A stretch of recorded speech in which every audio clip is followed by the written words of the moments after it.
We started hearing about this about an hour ago, and a blast at a security building in northern Egypt has killed at least 14 people and injured more than 100. The explosion in the Nile Delta town of Mansoura, north of Cairo, led to a partial collapse of the building.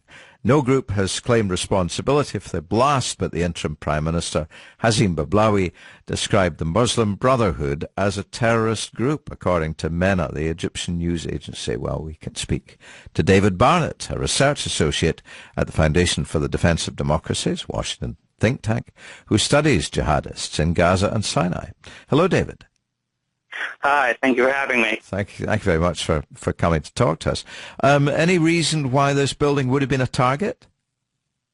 Well, we've seen since the overthrow of the Morsi regime in early July numerous attacks, most notably in the Sinai Peninsula. But within the past couple months, there have been an increase in the number of attacks in the Nile Delta and even in Cairo. And in some of these cases, we've seen targeting of police and military headquarters, as we saw this evening. In October, there was targeting in Ismailia, for example, and even early in December. So these attacks aren't that uncommon, and there's definitely a worry that they're going to become more common. So the Deputy Prime Minister, or the interim Prime Minister, isn't speaking out of turn, is he, when he more or less accuses the Muslim Brotherhood of doing it? Well, I would take a more nuanced view than maybe the interim government is currently taking, and would actually suggest that those behind this attack, well, as you noted, thus far it's been unclaimed, it's most likely actually by Sinai-based jihadists, specifically a group called Ansar Bait al-Maqdis. This is a group that has targeted the Egyptian security forces in Cairo and Ismailia and has been behind numerous bombings in the Sinai. And even today, they issued a statement to jihadist forums in which they called on members of the Egyptian security forces to repent and leave their positions, or else they would be attacked. And this evening we have an attack. And in addition, I note that the tactic, earlier reports are suggesting a car bombing, is something that Ansar Bait al-Maqdis has been doing numerous times now in recent weeks. What are they reacting to in Sinai in particular?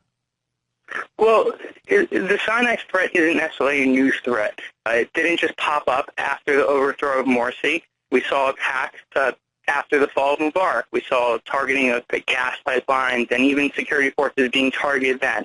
However, the overthrow of Morsi now, in the eyes of the jihadists, for them, they view it now as an opportune time to promote their cause and say, look, the way of the Muslim Brotherhood of trying to achieve their goals via the democracy in the ballot box is not successful. In order to achieve the goals that they want to achieve, specifically the implementation of Sharia and other Islamic laws, requires the ammunition box.